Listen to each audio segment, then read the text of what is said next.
Bien le bonjour à vous, et bienvenue dans cette nouvelle vidéo où nous parlerons cette fois du département de la Mayenne.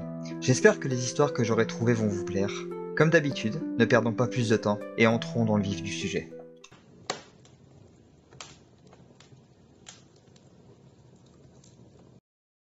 Laissez-moi vous conter la légende de la fée Margot, bien que ce ne sera sûrement pas la première fois que vous entendrez parler de ce personnage. Tout commence, et tout finira, dans la grotte des Saulges. Une femme que l'on croyait être une mendiante y avait élu domicile pour y vivre recluse au début du XVIIe siècle. À l'écart de tout, les habitants du coin ne la voyaient que très rarement, tant et si bien que rapidement des rumeurs finirent par circuler sur elle. Car les rares fois où l'on pouvait la voir, c'était quand elle sortait de sa grotte avec calée sous son bras une grosse poule noire. Le fait qu'elle parle très peu ajoutait à cela d'étranges événements survenus dans la grotte, et rapidement, le mot de sorcière fut prononcé. Tout arriva en une nuit, quand un vacarme assourdissant eut au fait de réveiller les habitants alentour de la grotte, rapidement suivi d'une odeur de soufre, de poison et de mort dans toute la région. La rumeur se répandit alors que Margot la mendiante, ou la sorcière, avait invoqué le diable en personne. Par peur et crainte qu'elle ne se retourne contre eux, ils décidèrent unanimement d'emmurer la grotte, enfermer la femme dedans pour qu'elle et ses sortilèges ne puissent plus jamais en sortir. Une décision qu'ils ne tarderaient pas à regretter. Car les champs et terres alentours n'étaient pas très fertiles avant cela, et d'un coup, ce fut l'année la plus florissante et la plus pérenne qu'ils connurent. Le sortilège avait certes eu un effet désagréable, mais le résultat était là. Ce n'était pas une sorcière qu'ils avaient emmurée, mais bel et bien une fée. Voulant la sauver avant qu'il ne soit trop tard, ils brisèrent le mur, mais à leur grande surprise, plus personne n'était dans cette grotte, qui après inspection, demeura sans aucune issue. Plus de traces de Margot, autant vivante que morte. Elle avait disparu comme si elle n'avait jamais existé. La légende parle aussi d'un trésor, celui de la fée, et il y eut de nombreuses personnes pour le chercher, allant même jusqu'à effectuer des rites peu catholiques incluant une poule noire. Légende qui regagna un surcroît lorsqu'un petit coffre contenant 350 pièces fut réellement découvert en 1851. Intriguant, n'est-ce pas? Mais je doute qu'il y reste encore réellement quoi que ce soit pour ma part. L'endroit reste cependant un lieu touristique assez prisé dans le coin. Quant à la fée Margot, elle a marqué bien plus que la Mayenne, et nous en entendrons sûrement parler dans une future vidéo.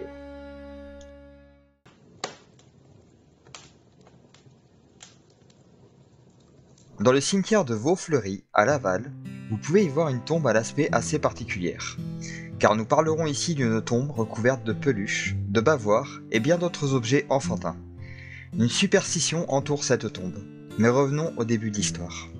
Tout commence avec Joseph Coince, ou Coincé, mais on restera sur Coince pour cette histoire. Un prêtre originaire de Metz, qui fut exilé au Luxembourg un temps pour avoir refusé de prêter serment à la constitution civile du clergé. L'homme était altruiste et faisait systématiquement passer le bien d'autrui avant le sien. Par la suite, il revint en Alsace, un master, où il fut admis au diocèse de l'évêque et il s'y rendit bien plus qu'utile, jusqu'à devenir jésuite et entreprendre un voyage en Russie pendant les 14 années qui suivirent. Jusqu'à ce que les jésuites se fassent bannir du pays. Là, Coince revint en France et s'installa à Laval. Le prêtre était un homme humble, ne possédant que très peu de richesses et allant même jusqu'à dormir sur une planche de bois. Son unique but dans la vie, c'était sa vocation et ses paroissiens. Tant et si bien qu'il passa le plus gros de son temps dans le confessionnal, presque 11 heures par jour, à tel point que l'adresse des lettres qu'il recevait indiquait clairement « dans son confessionnal ». Mais il n'y avait pas que ça. L'aura de l'homme était telle que l'on prétend l'avoir même vu être capable de miracles.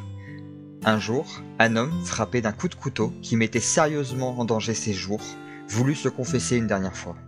Le père Coince se rendit alors à son chevet, l'écouta et à la fin, le rassura en lui disant que ce n'était rien, juste avant que l'homme s'endorme.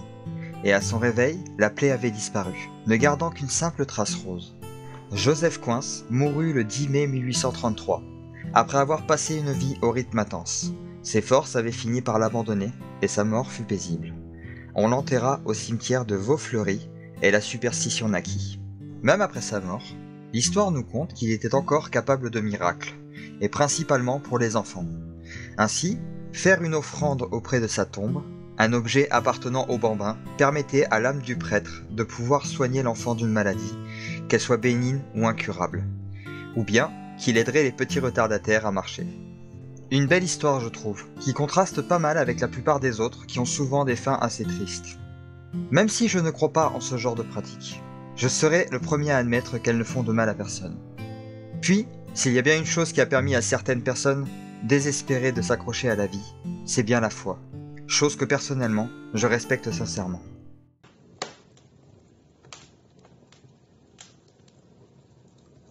Je crois qu'il s'agit réellement de la première histoire de fantôme que nous conterons autour du brasier.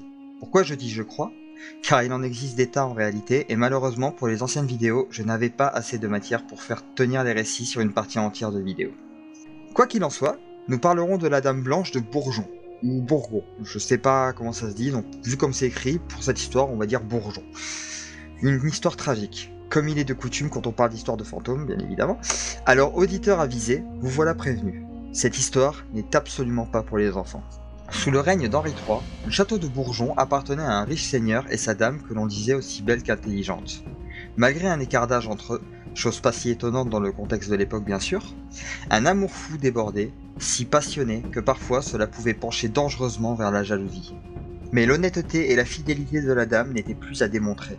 Elle était sans faille, tant et si bien que personne ne parvint à la courtiser sans recevoir un refus catégorique, jusqu'à ce qu'un attendant un peu trop téméraire intervienne.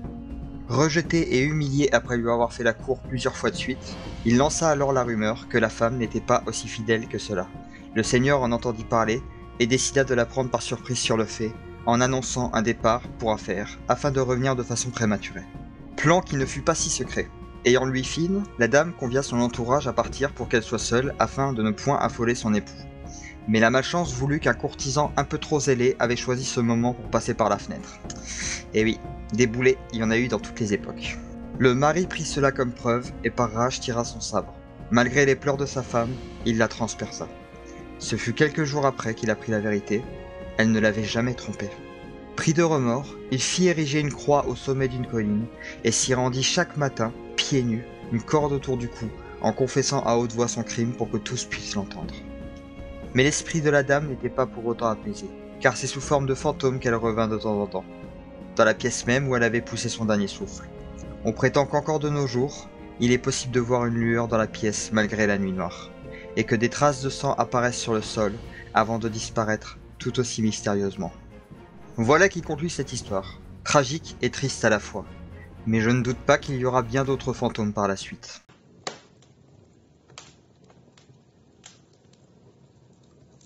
Il est devenu un personnage assez récurrent dans cette série de vidéos.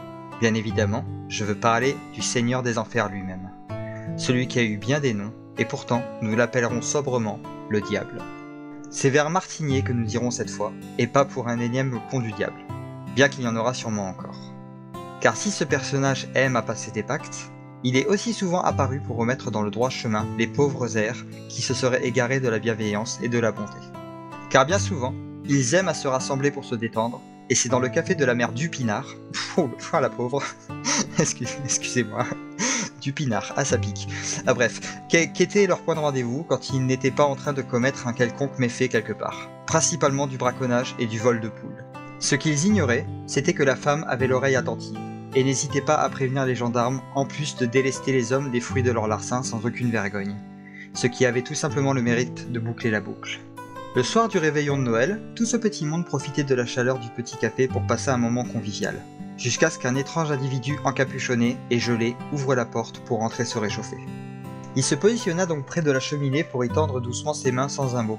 3 hommes étaient assis à côté, jouant aux cartes, et l'un d'entre eux eut la mauvaise idée de le regarder d'un peu trop près. L'inconnu releva doucement sa capuche et croisa son regard. L'homme put discerner des cornes sur son crâne. D'un coup, l'ambiance changea, quand ce dernier poussa un cri et affola tous les autres. L'inconnu se tourna et pointa du doigt les 3 hommes, prédisant leur mort dans l'année à venir, avec des yeux aussi noirs que les ténèbres eux-mêmes. Tous assistèrent à la scène, y compris la mère du Pinard. L'inconnu observa autour de lui, puis disparut dans la cheminée, laissant tout le monde en place en état de choc. Le commerce de la dame ne dura pas, car elle avait aussi été châtiée en un sens. Tous ses clients n'avaient pas perdu une seconde pour se rendre à la messe du réveillon. Elle finit par rapidement fermer boutique, et puis de toute manière, aurait-elle seulement pu tenir encore ce café dans ces conditions ? Le diable de Martigné est donc une histoire plutôt simple pour effrayer les malhonnêtes. Il est paradoxal de se dire que le malin aura potentiellement fait une bonne action dans sa démarche. Ou bien, s'est-il simplement amusé, Qui sait quels autres tours il nous réserve à l'avenir.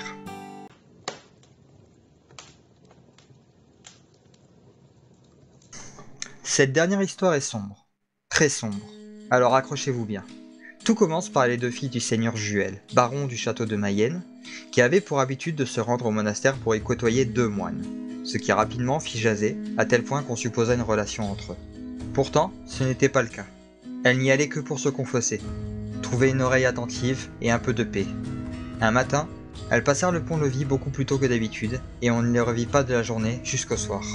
On les chercha alors dans tout le château, jusqu'à ce qu'un page, jaloux, les dénonce en avouant les avoir vus partir aux côtés des 2 moines, ce qui était faux, mais quand les hommes de Juel s'étaient rendus au monastère, les moines en question avaient pris soin de partir, car ils connaissaient que trop bien la cruauté du baron grâce aux confessions de ses filles. Les hommes battirent alors la campagne, frappant à toutes les portes de tous les villages environnants, pendant que Juel frémissait de rage. On retrouva les 2 filles, habillées en simples paysannes, en train de dormir à la belle étoile. Et sans même leur laisser le choix, elle fut reconduite au château par des chevaliers. Tout bascula pour elle, et Juel fit bâtir 2 tours, l'artoir et la raie-hette, pour qu'elles y soient enfermées et emmurées, tout en décrétant ne plus avoir de filles. Il ne voulait plus jamais en entendre parler. Quant au monastère, il y mit le feu, ce qui provoqua son excommunication par le pape. Personne, de près ou de loin, n'osa braver la colère de Juel, car tous savaient à quel point cela leur en coûterait. Les filles restèrent 20 ans, emprisonnées, nourries par de maigres rations quotidiennes. Elles dépérissaient peu à peu. 20 ans, c'est le temps qu'il fallut à Juel, qui, poussé par la honte et dans un besoin de miséricorde divine, entreprit de se renseigner et découvrit alors que ces 2 filles n'avaient jamais cherché à s'enfuir, simplement faire un pèlerinage jusqu'au mont Saint-Michel.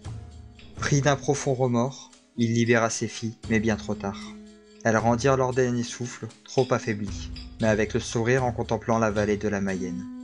À aucun moment elles ne firent des reproches à leur père, mais lui offrirent simplement des sourires de consolation.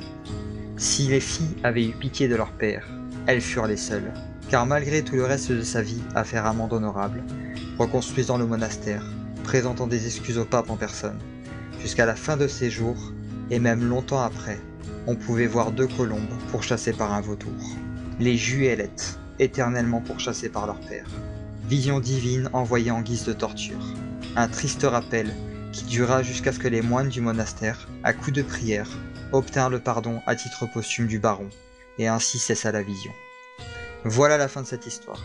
À vouloir condamner trop vite, on peut perdre bien plus. Cette histoire montre la vraie valeur de la retenue et du pardon, qui au-delà de la tristesse et de la dureté du récit, sont réellement les choses les plus importantes à retenir.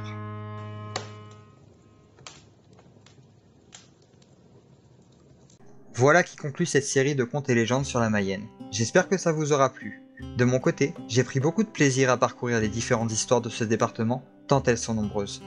Quoi qu'il en soit, je vous retrouve la semaine prochaine où nous continuerons vers l'ouest en direction de la Bretagne pour une autre série de contes et d'histoires. Portez-vous bien et à bien... Oula non, attendez.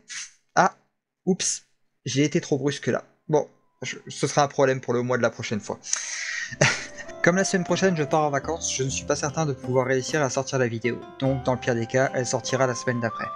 La semaine prochaine, je vous réserve quand même une petite surprise si tout se passe bien pour moi, je promets rien encore une fois, et je vais faire une vidéo du voyage d'Éole, ma nouvelle série, en avance. Comme ça je pourrai la sortir pendant mes vacances, il n'y aura aucun souci vu qu'elle sera prête. Voilà, ce coup-ci c'est la bonne, portez-vous bien et à bientôt.